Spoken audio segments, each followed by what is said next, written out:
What's going on YouTube? Welcome to my YouTube channel. Today I'm going to do a video on how to authenticate a 1921 Denver minted Morgan silver dollar.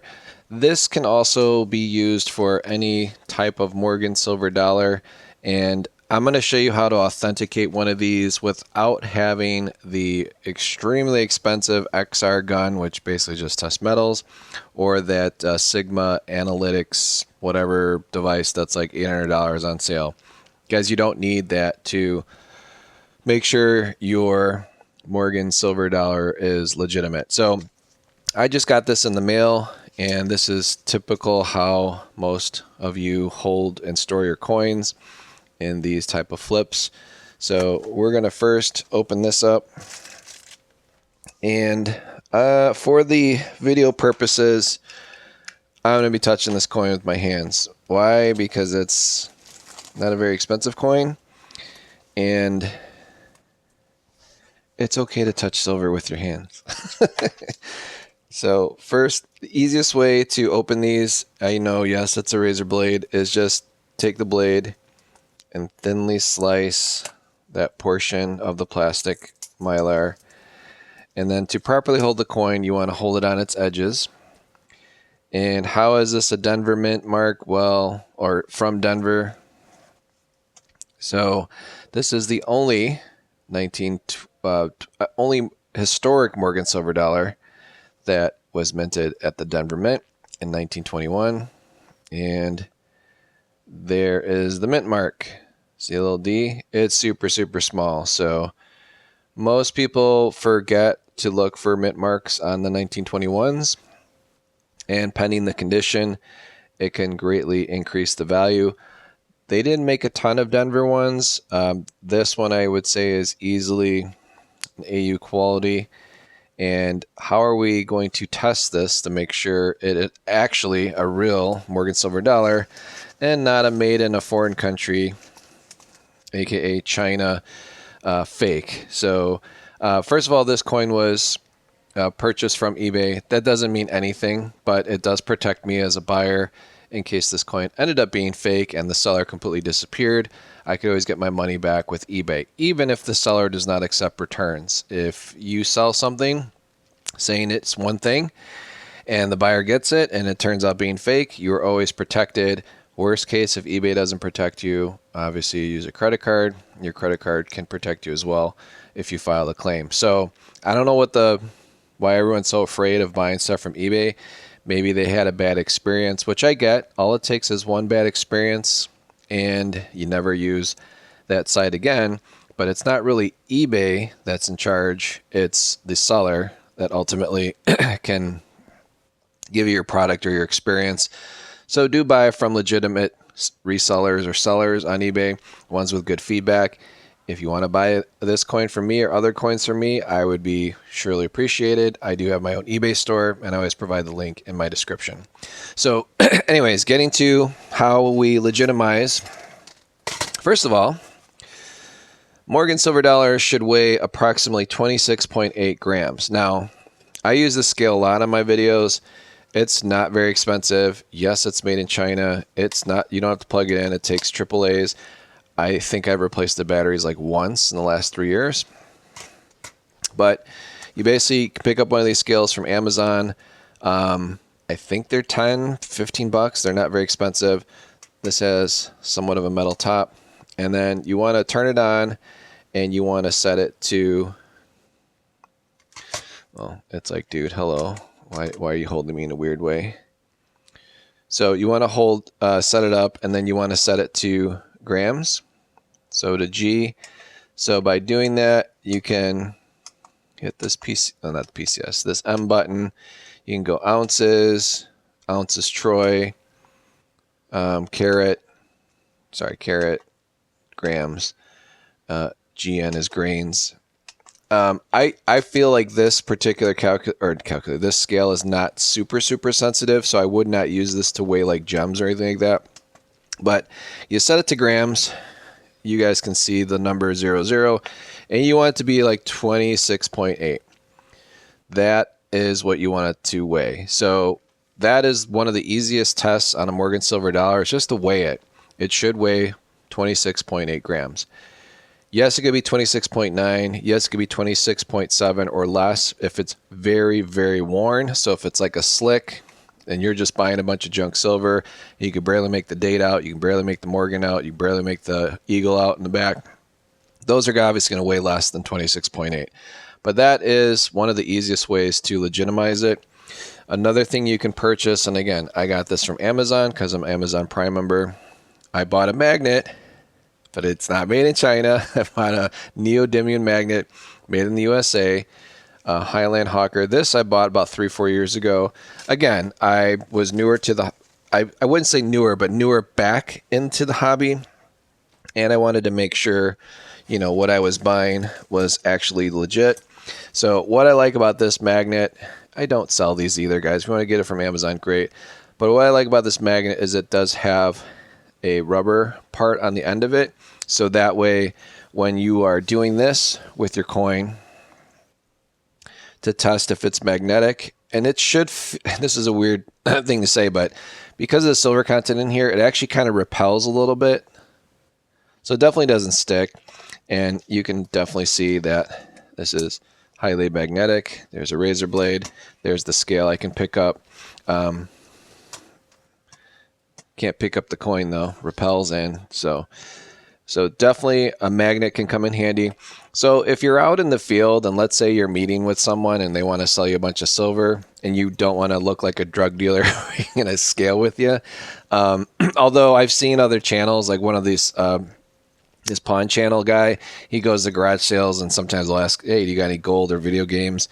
And the guy literally will buy junk gold or junk jewelry, and he has a scale in his truck. But you probably don't want to roll with a scale in your vehicle. Again, you look like you're selling dope. But a magnet is something you can carry around in your pocket. This obviously has like a little keychain version. Just beware, like these things are pretty powerful. So if you have like a set of keys, it's going to make all your keys magnetic, and all your keys will like stick to it if they're made out of actual metal. So, or magnetic metal. So this is a good test. So obviously it's not magnetic. So that is a second way of doing it. If you really, really want to get geeky with it, is you can actually measure the diameter of the coin. And this is using an electronic digital caliper. I don't recommend the metal one that costs more or that is a little more expensive because it has a metal actual caliper. This is plastic, so this will never scratch your coin, even though you're only measuring the diameter, so you're only going to be touching the edges with it. But I have it set to inches, and typically it's 1.49 or 1.5 inches. Yeah, I know my other outside the US, you guys don't use inches and feet.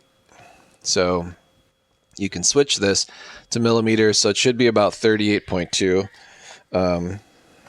About 38 millimeters is what the diameter of a coin should be. Another way to check, so let's say you don't have a caliper, you don't have a scale, and you don't have a really powerful magnet with you, is to ping test the coin. So what you would do is you take the coin like this, you put it on your finger, and then you can take another coin. In this case, I'll just take a pencil, whatever you got though. Let's say you just have a pen in your car. Let's do that. Let's say you just have a pen in your car. So you can ping it that way. It's a little better with metal to create that ultra ping. So we'll just lightly tap it. And I'll put it by my mic so you guys can hear what this sounds like.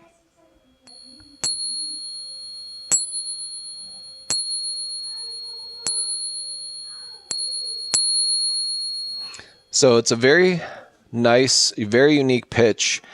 And the pitch lasts, or the sound lasts for some time. Now, obviously, if you older gentlemen or ladies are a little deaf, this is a very bogus test, because if you can't hear, don't do this test. There are other channels that sell a pocket pinger. I don't really think that's necessary. I mean, if you've had enough of these coins in your possession, definitely don't need to you know what it sounds like. Now, let's say you're on your way to meet with someone to buy Morgan silver dollars from their collection.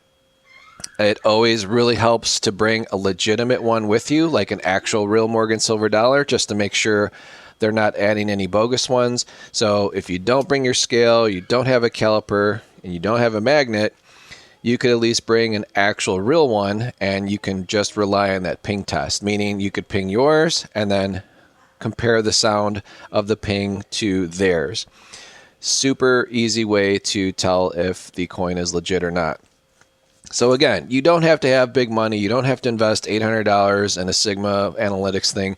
I think those things are great if you're like trading bullion or if you're a bullion dealer. But come on, guys, like, to spend $800 on something just to test, like, it's so dumb. I'm sorry I'm laughing about it, but I don't get it. Like, just buy from legit places or know what you're buying and you won't get scammed. So anyways, you could probably get this scale for around 10, 15 bucks. You can probably get this for under 10 bucks, free shipping from Amazon. You can get the neodymium magnet made in the USA, not China, probably for around 10 bucks. So why blow $800 on one of those fancy machines to test stuff when ultimately, I'm sorry, the way I feel is like if you have $800 to spend on a machine, you just are doing that so that you can put an advertisement link in your YouTube channel and make profit to have other YouTubers buy the Sigma analytics from your channel and you get like a commission from it. Other than that, there's no reason to own one of those unless you are a bullion dealer or you like to buy like poured silver or gold. Obviously gold makes sense. Like if you're really big into gold, you want to have one of those machines to, make sure. But if you're just going to buy silver or Morgan silver dollars, just there's so many, like these tests are like all this test equipment, shall we call it, is literally under 10 bucks a piece. Worst case, you can ping your coin. Now, the easiest way to make sure that a coin is legit, besides having another example, and having experience with it, is, believe it or not, to look at the edges. This is where it gets really weird. So no one really talks about this, but when you see fake China-made coins or Sri Lanka or wherever the heck they're making it, they do a crappy job of the edge or rim of the coin. And what you'll typically find, and this will be a little harder to show you guys on camera here, but what you'll typically find, let me get my hand in here. So what you'll see, because they do such a crappy job of doing the edge, is that you will see an actual line that, like, see how this is open? So here's the best way to show it. So this ridge here, see how it's open? It opens out to the left and to the right, or to the north and the south.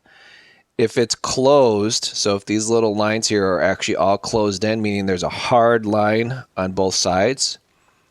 So let's say there's a hard line going across there and a hard line going across there, and the edges do not get exposed north or south. They're stopped by a hard line on each side. That's a tall tale method of discovering a fake. So, and that also goes for the older ones. So there's not a lot of 1921 fake ones out there. Maybe there's some Denver ones, but let me grab another Morgan just to show you real quick. That's not a 1921, to tell you what I'm talking about. So here's a 1878. Okay. I know, touching it with my hands. Don't freak out. So again, see how those are rounded off? That's due to some wear, but that's normal. But if I saw like a legit, like if it looked like a street, so if you had like two lines all going all the way across here and all the way to the top, you would know it's a fake, meaning you can barely see the edges or these little peaks and valleys. And if it was just hard all the way across, plus two, they're always like black inside, so the fake ones are black.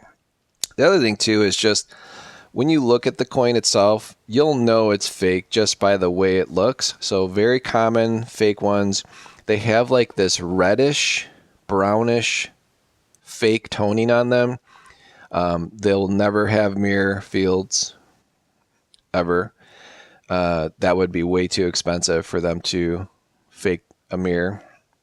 And like I said, they'll look, some of them they try and make look worn on purpose. So like the key date ones. So I always stay away from key date Morgans. There's some really, really great faked ones as well. I stick with the common date ones because typically those aren't going to be faked. But hopefully this video helps you guys to legitimize if you're out there shopping for Morgan silver dollars. Like I said, you might run into one at a garage sale, at a flea market. Again, if you don't know what you're buying, don't buy it. Don't take the risk unless you have equipment with you or you have a legitimate one with you. So if you plan on going to a garage sale or a flea market or an estate sale, and they are advertising that there is some sort of precious metals or numismatics, or again, you're just out in the wild and you like to keep one of these with you, that's the easiest test of all, is the ping test. But it always helps to bring a real life one with you. So again, hopefully this helps you guys out when you're out there shopping. I'm a little weird. I take photos of my stuff being tested in my eBay store because I don't want a hard time from anybody buying from me, and I also don't want a hard time from eBay because eBay is supposed to crack down on sellers that are not selling authentic coins. But they pop up all the time. People will get their accounts stolen. The tall tale sign is you'll see like a really nice coin, or you'll see a great price on American Silver Eagle, and then they'll just be like random made in China like items and some clothing, just weird stuff that's on the listing. And then that particular seller literally is only selling American Silver Eagle, and the rest is like weird China stuff. So stay away from those sellers. Stick with the ones that have a good reputation. Also, recent feedback is very important. You don't want to buy from someone that probably hasn't sold on eBay in about 8 or 9 months, because chances are that account got stolen, especially if they're putting something up that's really nice and random. Most sellers on eBay won't just put one item up. I mean, some do, but most people will put a handful of like items. So if someone that normally doesn't sell coins is all of a sudden selling coins, see what other things that they're selling online. Typically, they'll inherit some sort of collection. They don't have a local coin shop by them, and they're just looking to unload the collection. Sometimes you get really good prices with sellers like that because they don't know what they have. So, for example, someone had an 1896 O New Orleans mint mark on auction, and it was a nice coin. I strongly believe it was a lower BU or definitely an AU coin because it had breast feathers on the back. And it was on auction. I bid up to 71 because I wasn't going to go any higher, but someone beat me at 72 plus shipping. So I didn't want to invest more than $80 in a coin like that. Although now I'm kicking myself because I realize even an 1896 O that is legit AU, those can go for like $300-400. If it comes back mint state, you got yourself a used car. So sometimes you will see errors in the listings, but again, if you're out in the wild looking for silver, this is the easiest way to test it. Hopefully this helps you guys out when you're out there shopping for coins. And I always appreciate you guys watching. Please like, please share. And then for those of you that are already subscribed, don't forget to turn on notifications so you get notified every time I release a video. See you guys in the next one. Bye-bye.